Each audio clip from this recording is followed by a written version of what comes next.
क्या हाल है दोस्तों। सबसे पहले सबको जय श्री राम। तो कल एक फास्ट बॉलिंग का ना एक तरह से कह सकते हैं हम एरा, और कह सकते हैं या फिर कह सकते हैं हिंदी में युग, वो ख़त्म हो चुका है।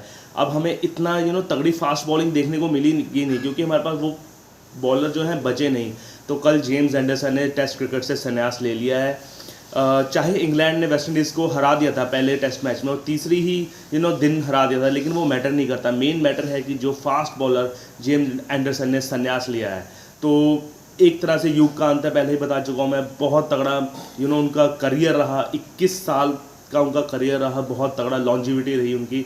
अगर उनके करियर में हम ध्यान मारें तो उन्होंने जो थे टेस्ट मैचों में 188 टेस्ट मैच खेले हैं, जिसमें उन्होंने 704 टेस्ट विकेट लिए है। 26.44 की उनकी औसत रही है। उन्होंने 32 बार 5 विकेट हार लिए हैं और 3 बार 10 विकेट हार लिए हैं। तो इतना तगड़ा उनका बॉलिंग करियर रहा है। फिटनेस हम कहते हैं ना, विराट कोहली की फिटनेस ऐसी है विराट कोहली की फिटनेस, लेकिन मेरे ख्याल से जो है जेम्स एंडर की फिटनेस जो विराट कोहली से एक थोड़ी सी ऊपर है, क्योंकि लॉन्जिविटी देख लीजिए, 41 साल की उनकी उम्र है और एक वो फास्ट बॉलर है। और उनकी फिजिक देख लीजिए ना, जो उन्होंने पहला टेस्ट मैच खेला था और आखिरी टेस्ट मैच खेल रहे हैं, उनकी फिजिक सेम टू सेम है। खैर, विराट कोहली और इनकी तो नेक टू नेक कंपटीशन तो रहता ही है। आप बैटल देख ही चुके हो इनकी एशेस में, और इंडिया में कितनी तगड़ी रही है। वो कहते हैं ना कि एक और भी है कि दुनिया गोल है। ये सच साबित हुआ है आज। इन्होंने अपना पहला मैच लॉर्ड्स में खेला था, डेब्यू किया था जिम्बाब्वे के अपोजिट, और वहीं लॉर्ड्स में आखिरी टेस्ट मैच खेल रहे हैं ये। तो जो था लॉर्ड्स का मैदान पूरा भरा हुआ था, पूरा पैक्ड था। सारे मैच देखने आए थे, स्पेशली जेम्स एंडरसन को देखने आए थे। उनके माता पिता आए थे, उनकी पत्नी आई थी और उनकी 2 लड़कियां बेटियां आई थी मैच देखने। तो बहुत ही अच्छा रहा। लास्ट टेस्ट मैच में उन्होंने 4 महत्वपूर्ण विकेट लिए। ये और भी विकेट ले सकते थे। इनका जो संन्यास है, ज़बरदस्ती तो नहीं कह सकते, लेकिन टीम हित के लिए दिलाया गया इंग्लैंड ने।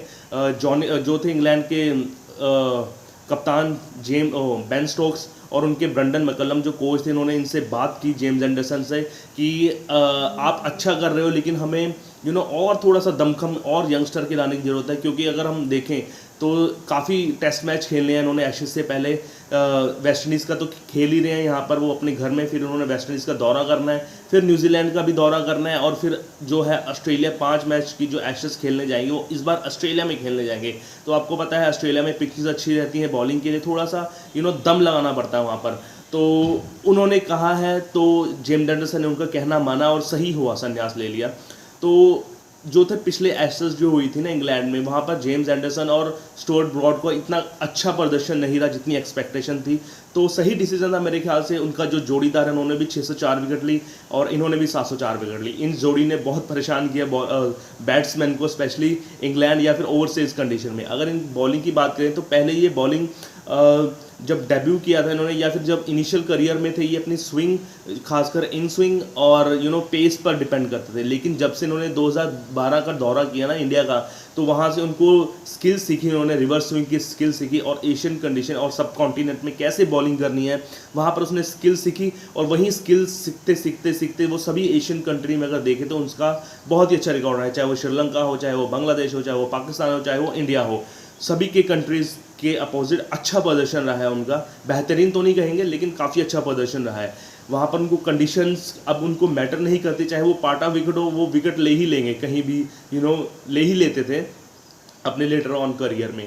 और उनका एक करियर का भी है, 30 साल की उम्र के बाद उनका और करियर बढ़िया रहा है। उनकी एवरेज जो थी 30 साल की उम्र के बाद 23 की रही है, 23-24 की रही है उनकी एवरेज 30 साल की उम्र के बाद।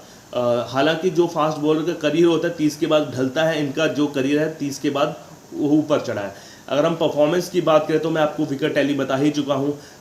ये 2 जो महान गेंदबाज हैं, मुथैया मुरलीधरन के 800 विकेट हैं और 708 विकेट शेन वॉर्न के, उनसे मात्र 4 ही विकेट पीछे हैं शेन वॉर्न से। तो एक आधा मैच खेल सकते थे और रिकॉर्ड तोड़ सकते थे, लेकिन रिकॉर्ड के पीछे नहीं भागते इंग्लिश बैट्समैन या बॉलर कह लीजिए।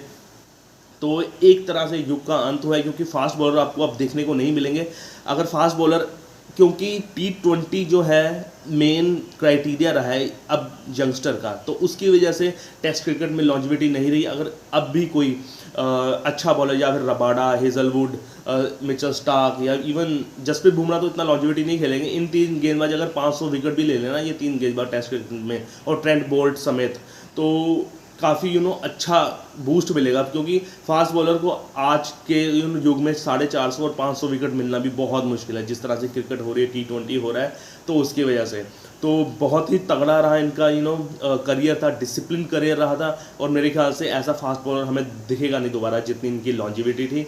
तो सभी ने इनको कॉन्ग्रेचुलेशन दी है, चाहे अब विराट कोहली हो, सचिन तेंदुलकर हो, डेल स्टेन हो, ऐसा मैग्निफिसेंट करियर, चाहे ये सबसे बढ़िया बॉलर नहीं रहे दुनिया के, लेकिन ऐसा लॉन्जिविटी और ऐसा मैग्निफिसेंट करियर किसी का भी नहीं रहा, चाहे वकार यूनिस, ग्लेन मैकग्रा ले लीजिए या फिर वसीम अकरम ले लीजिए। क्योंकि अगर हम ग्लेन मैकग्रा की बात करें, उनकी 563 विकेट है, पूरा 151 विकेट पीछे हैं वो लॉन्जिविटी के हिसाब से, अगर बात करें जेम्स एंडर के 704 विकेट की। तो बहुत ही तगड़ा करियर है, कॉन्ग्रेचुलेशंस उनको आगे के सफ़र के लिए। देखो क्या करते हैं, मेंटरिंग करते हैं या फिर कोचिंग करते हैं। तो यही था, एक शानदार करियर का एंड हुआ। तो मेरे चैनल को लाइक शेयर सब्सक्राइब कीजिए। रिव्यू लेकर आएंगे यूरोस के जो सेमीफाइनल्स का मैच हुआ, अब जो यूरोस के फाइनल का मैच है उसका भी, और जो कोपा अमेरिका फाइनल हो रहा है उसका भी प्रीव्यू हम लेकर आएंगे आज शाम को। तब तक के लिए मेरे चैनल को लाइक सब्सक्राइब कीजिए। जय श्री राम। Okay bye.